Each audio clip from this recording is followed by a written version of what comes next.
Assalamu alaikum wa rahmatullahi wa barakatuh. Ahlan wa sahlan. Welcome to the fifth episode on the Diwan al Hamasa. I hope you can hear me clearly, inshallah. Please let me know in the chat if there are any issues. Ahlan wa sahlan. Once again, I welcome all of you to our live session. So today, from the Diwan al Hamasa, we will be discussing a famous poet, Amr ibn Kulthum. Amr ibn Kulthum al-Thaqlabi. And Amr ibn Kulthum was a fierce warrior and a poet. And his poetry is known to be from the mu'allaqat, and he deals with praising his qabila. He praises the tribe of Taghlib in his poetry. And it is very powerful and beautiful poetry. But one thing we notice in the poetry of Jahiliyyah is the pride and the asabiyah, the sense of belonging to one's tribe, an extreme pride in that and in their lineage, and a feeling of superiority over everyone else. And this is something the Arabs had a lot in Jahiliyyah. And this led to many wars over trifling reasons. They fought terrible wars that lasted for decades over small things, subhanallah. So this is something that is very common in Jahiliyyah. And a lot of this comes from their sense of pride. Now, we must think about this. Is this really dignity, or is it vanity and arrogance? Because as we know, to have a sense of self-respect and pride about oneself and his origins and so on is without doubt a praiseworthy trait.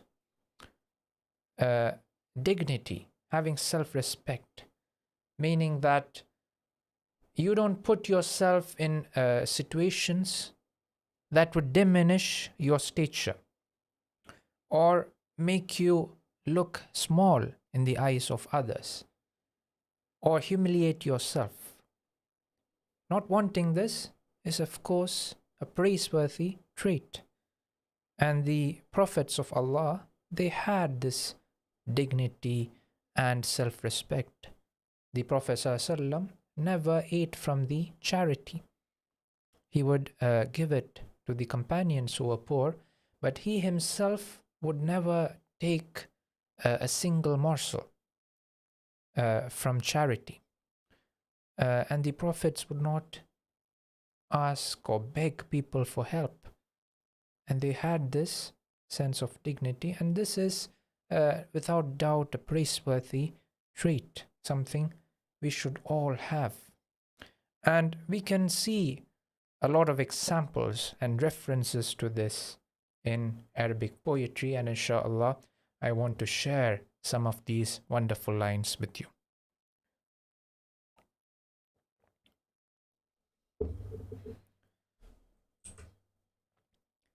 So first I have a qasida from Imam al-Shafi'i, and I will read the Arabic first and then we can look at the English, inshallah. He says, لقلع ضرس وضرب حبس ونزع نفس ورد أمس وقر برد وقود فرد ودبغ جلد بغير شمس وأكل ضب وسيد ضب وصرف حب بأرض خرس ونفخ نار وحمل عار وبيع دار بربع فلس وبيع خف وعدم إلف وضرب ألف بحبل قلس أهون من وقفة الحر يرجو نوالا بباب نحس. Subhanallah. He says, pulling out a tooth, being imprisoned, the soul being snatched away, death itself, bringing back yesterday, going back in time, facing extreme cold, facing qasas, the punishment of qasas for a crime that is committed, tanning leather without the sun, eating the dhab. The dhab is a kind of reptile they have in the desert, and the Arabs used to eat it. And in the hadith, you can see that Khalid ibn Walid was going to eat this dhab, and he saw the Prophet ﷺ was not eating it, and he looked at him and wondered if this is halal. And the Prophet ﷺ, he clarified that he himself disliked it and would not eat of it, but it is halal to eat. And Khalid says this was his favorite dish. So eating the dhab, hunting the bear, growing a seed on a barren land, breathing in fire, carrying a great shame, selling a house for a quarter, selling one's shoes, having no friends, and being beaten 1,000 times with a hefty rope is much easier for the noble soul than standing at the unpleasant door and asking for aid. Subhanallah. So the noble soul would find it impossible to stand at someone's door, especially if that person is unpleasant, and to ask for aid, to ask for help. So this is a praiseworthy form of dignity. And we have the vagabond Shanfara. Shanfara left his tribe and preferred to face hunger and loneliness and danger alone in the desert rather than being humiliated and treated with disrespect by his tribe. And he says the following lines: وفي الأرض منأ للكريم عن الأذى وفيها لمن خاف القلى متعزل لعمرك ما بالأرض ضيق عن امرئ سرى راغبا أو راهبا وهو يعقل ولي دونكم أهلون سيد عملس وأرقة زحلول وأرفاء جيئل هم الأهل لا مستودع السر ذائع لديهم ولا جاني بما جر يخذل. He says the world will keep a good man safe from harm and give him sanctuary from ill will. Yes, by your life the world has room for one who seeks or flees by night and uses skill. I have some nearer kin than you, swift wolf, smooth-coated leopard, jackal with long hair. With them entrusted secrets are not told. Thieves are not shunned, whatever they may dare. So he left his tribe because they were not treating him with respect. And he says, I have my new friends instead of you, the wolf and the leopard and the jackal.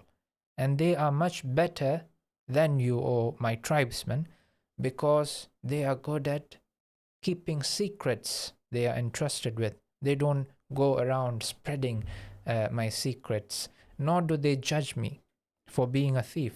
He was a thief and a vagabond. So this is the dignity we can find, or examples of self-reliance and dignity we can find in Arabic poetry. Now, as we said, the problem is when one crosses the line and then this becomes vanity and arrogance. Sometimes the difference between self-respect and arrogance is a very fine line. And a lot of the Arabs in Jahiliyyah, they crossed over this line and they had pride and arrogance about their qabila, about their lineage, about their achievements, and so on. And this was so strong so as to lead to many wars and to violence. And this is what we see in the example of Amr ibn Kulthum in this story, for example. This is the story of how Amr ibn Kulthum killed the king of Hira, Amr ibn Hind. And the reason he did this is quite remarkable. So let me share this with you, inshallah.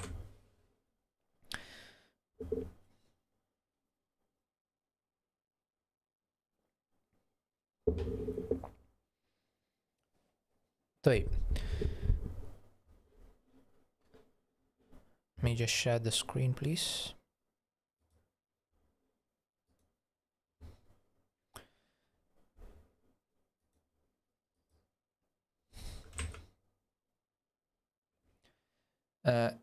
So the king, Amr ibn Hind, he is sitting with his companions one day. قال الملك عمرو بن هند ذات يوم لجلسائه, he said to his companions, هل تعلمون أحدا من أهل مملكتي يأنف أن تخدم أمه أمي? He said to his drinking companions, do you know anyone from my subjects whose mother declines serving my mother? So he's asking, is there anyone who is so proud and he has so much prestige that if his mother serves the mother of the king, he would find it insulting and she would refuse this? So his companions replied to him and said, we know of only one such person, and that is Amr ibn Kulthum al-Taghlibi. And this is because the mother of Amr, Layla, was the daughter of Al-Muhalhil, the famous warrior who caused a lot of bloodshed in the wars he led. And her uncle is Kulayb himself, the king. And her spouse is none other than Al-Harith, one of the bravest warriors from amongst the Arabs. And her son is Amr ibn Kulthum, the chieftain and the poet. Subhanallah. So they said, this lady would refuse to serve the mother of the king himself. So the king Amr ibn Hind, he invited Amr ibn Kulthum for a feast. And he told him, bring your mother with you so that she may visit my mother. Subhanallah. So Amr gave answer to the king and he set out on a journey to meet the king. And when they had reached close by, the king ordered a tent to be put up by the riverside. And he prepared a great feast and he invited people. So Amr ibn Kulthum was welcomed by the king, and the people were feasting outside while Amr and the king were sitting inside the tent in private. And the mother of Amr ibn Kulthum was sitting inside as well, but in a separate section. Now the king had given certain instructions to his mother. He told her that once the feast is underway, dismiss the servants and then tell her to hand you a plate, just to hand it to you. And if she does this, then she has served you. Subhanallah, look at the aqliya, look at the thinking and the false sense of pride sometimes, subhanallah. So the mother of the king, she agreed to do this, and she did this. She dismissed the servants and she said, Ya Layla, nawilini dhaka tabaq. Nawilini dhaka tabaq. Just give me that plate. And Layla, she refused. And she said, لِتَقُمْ صَاحِبَةُ الْحَاجَةِ إِلَى حَاجَتِهَا. Let the one with the need stand up and do it herself. Subhanallah. She refused to hand over a plate to the king's mother. So then she asked again, Navilini, and she insisted, and Layla shouted, Wadullah ya Taghlib. Oh, what a shame, O Taghlib. Subhanallah. She cried out of shame for being asked to hand over this plate. And her son Amr ibn Kulthum heard his mother. And now when you enter upon the king, you leave all your weapons outside. So Amr had left his weapons outside, but he saw a sword that was hung on the wall of the tent. So he got up and he took the sword and he killed the king Amr ibn Hind. Subhanallah. So this was the pride, and the arrogance of Amr ibn Kulthum and his Qabila. And now I want to share some lines of his poetry with you, inshallah. And as we said, most of his poetry is about praising his Qabila. And this one is no exception.